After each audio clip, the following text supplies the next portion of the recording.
Salut! It is a very special day today because I'll be going to collect my DELF B2 exam certificate. And I'm very excited about it. I took out my little marinier and I'm gonna go all out to go and collect it because it means a lot to me. So for a bit of context, I moved to France 4 years ago, but I didn't start properly studying French until last year when in September I enrolled in a B2 language course and some grammar classes and a French literature course too. Before that I had taken classes online, but it was nothing so intensive, and before this I had never really written anything properly in French. My spelling was horrific, my grammar was just non-existent because the majority of what I knew I learned on in the streets. In March this year I decided to try and pass the DELF B2 because that is the certificate you need to study a lot of courses in France, mostly like science courses. For the humanities stuff, I think you need a C1. But anyways, and so my thought process was I'm gonna try it in March, see where I'm going wrong, what mistakes I'm making, and then try again in the summer. However, I didn't need to go and try it again in the summer because I found out in April that I had passed it, and oh my god, I was so happy because I really didn't think I was gonna pass. When I found out that I passed, I called my boyfriend and then I called my mom to say like, I actually passed it, I'm so excited, I'm so happy. It was a wonderful day finding out. It meant a lot to me because even when I moved to France 4 years ago without speaking any French, a lot of people in my life were like, why France? You have nothing in France. There's no reason for you to go.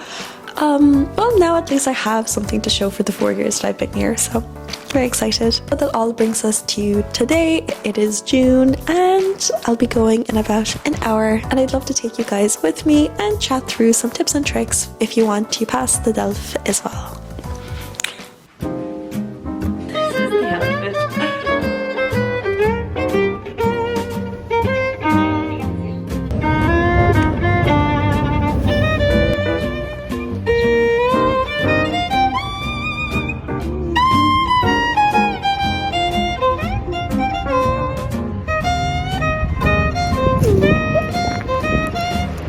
So I rushed over to the office just in time before they closed and I got my certificate. I'm so happy just looking at it. It's like all of that stress and tears and effort was all worth it in the end. I think I might frame it.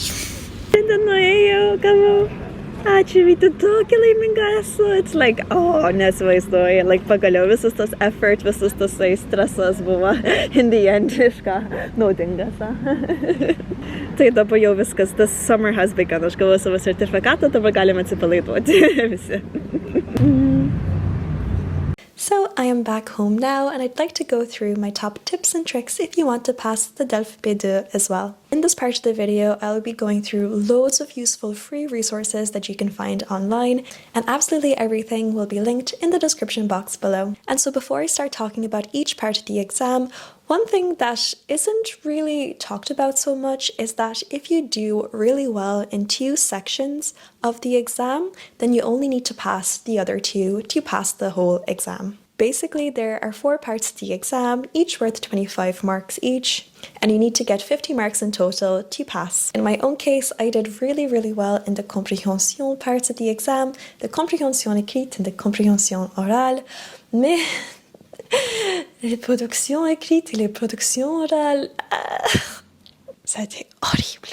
I was so pleasantly surprised that I didn't just scrape a pass, that I did pretty well. So here are some things that you should do if you also want to pass the exam. So let's start off with the Compréhension écrite. What do you need to know? So for this section, a lot of people will tell you to read books in French and to read articles in French. And so these are 2 things I did, but I was so surprised that when I was practicing for the exam, I was not doing well in this section. And I realized that the technique you use for this part of the exam is just as important as being exposed to French literature, French scientific articles, and so on.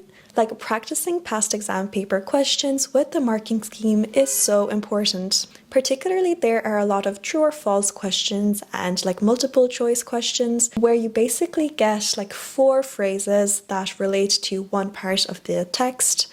But all of these phrases are somehow correct and you need to choose the one that is the most correct. Getting good at this takes practice. So the strategy I would recommend the most is to get past exam paper questions for the Compréhension Écrite, which I will link in the description box below, but there are plenty more that you can find online. So when practicing this, always read the questions first and then read the text. And when you're reading the text, be sure to be underlining or highlighting key points, highlighting facts and figures, who said what, etc. Because doing this will make answering the questions so much easier. And also, you'll often be asked to pick out quotes from the text to justify your answers. So if you practice this part of the exam a lot, and if you're always looking at the marking scheme to see where you're going wrong, you will naturally get better at this section. But obviously reading French books and everything is going to really help you to get faster at reading in French, which will help in this section. But doing past exam paper questions is just so unbelievably important. Trust me on that. And then moving on to the Compréhension orale, the one thing they don't tell you about this section is that it goes by so quickly. Imagine how quickly it will go by. It will go even quicker than that. And in my case, I actually had a question that I only could listen to once, and then I had to answer the questions. Like, it is intense, but you shouldn't fear it because there are ways that you can guarantee yourself marks. First of all, you should never be idle when you are doing this part of the exam. You should never be looking at the walls or focused elsewhere, checking the time. As soon as you are allowed to look at the questions, like you need to be taking your pen and highlighting the key points in the questions so that when you're listening to the tape, you can easily know what question you need to answer. And to prepare for the section, I actually listened to these like French podcasts whereby you listen to a dialogue or you listen to somebody talk about a theme. And so I did this, but then afterwards I would read the transcript of the podcast to suss out what words I didn't know or what parts I didn't understand. And there are also these brilliant YouTube videos, particularly this one, which I will definitely be linking in the description box below. And these basically let you listen to a little interview, a little dialogue, and then they pop up questions on the screen that you need to answer while listening to what is being said.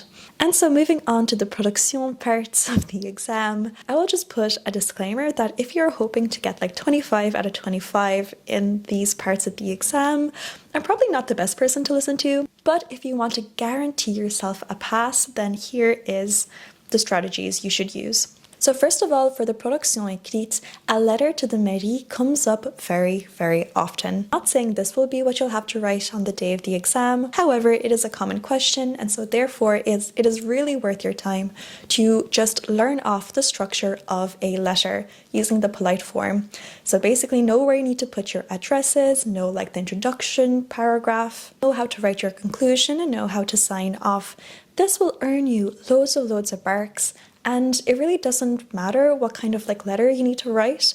It'll basically be the same thing most of the time. Writing au français is the most difficult part of the language, in my opinion, for me anyways. And I was delighted when I saw that I needed to write a letter to the mairie to like oppose the construction of a boulevard de quatre voies, quelque chose comme ça, je sais pas.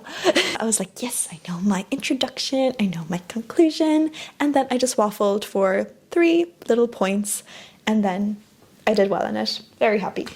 But if you think this can be the section that you will do really well in, I would actually really recommend checking out this video because it goes through the most common questions that you can be asked in this part of the exam. So for the Production orale, there are many ways to approach this part of the exam, but here's what I did anyway. That served me well. So basically when I had those couple of minutes to prepare my monologue, I made sure to mention what kind of like text I read. It was an article. I made sure to mention what the title of this article was, and then afterwards I kind of went through a little summary of what the article was about and what I found interesting about it. And this you can practice by yourself when you're studying for the Compréhension Écrite, because you can have a look at like one section of that paper and be like, how would I summarize this into like 5 or 6 points? Then afterwards, to make sure that I would continue talking in my little monologue, I created like a problématique, which was basically saying like, oh, in this article, these women, they organized their protests via social media, but why is social media such a useful way to organize protests? Here's what I think. Like when I first read my little article, I panicked a little bit thinking like, I do not know how to speak about this topic, but I do know how to speak about social media, so how can I manipulate this topic into what I know how to speak about. If you are panicked, this could be a strategy to use. However, afterwards, when you'll be having a discussion with the examiners, they will kind of point out like other parts of the article that maybe you could have talked about in your little monologue to clear that up. But then that's what I did anyway. But I think it could be worth mentioning here is that I really thought I was going to fail the exam because I wasn't sure whether I would pass this oral exam. And I was so glad that I had all of that prepared on a little sheet of paper before I went into the exam, because I completely froze up for almost the entirety of the exam. It felt as though I had like an apple or something stuck in my throat, and I just could not express myself en français. And so having that like piece of paper with kind of key points of what I need to say like really helped me to relieve my nerves. But the examiners clearly saw that I was so nervous, and they were like, take your time. This kind of leads me into the other tip I have for the exam, is that to remember that the examiners are on your side and they want to give you as many marks as possible. So they will actively try to like lead the conversation if they see that you're struggling, and they will encourage you to speak what you know. And this really highlights the fact that you only need to do really, really well in 2 sections of the exam, because even if you mess up one part, you just need to get 5 out of 25 marks in it to pass. And so for preparing for this part of the exam, I'd really recommend to find a little tutor online. Even if you're only going to do 2 or 4 sessions with them, it'll be really useful to practice this part of the exam. If you can just get a practice round of speaking about topics like technology, environment, those sort of things with somebody, it can really help. And I personally think that if you're going to spend any little bit of money on preparing for this exam, I don't necessarily think you need to, but if you have the financial means to do so, it would be really useful for you to go through this part of the exam with an online tutor, and in particular ask them to open like a Google Doc that they can share with you afterwards and write down the mistakes that you are doing, the words you're mispronouncing, the words you forgot how to say. Having like 1 or 2 pages of your mistakes will be really useful for you to look over the day before your exams to make sure you're not repeating the same mistakes. And at the end of the day, remember that you are absolutely capable of passing this exam with enough preparation and using the right exam techniques. And so I really hope this video helped, and if you have any other tips and tricks for studying French, be sure to comment down below. You absolutely got this. Bonne chance with the exam, and I'll see you in my next video. Bye!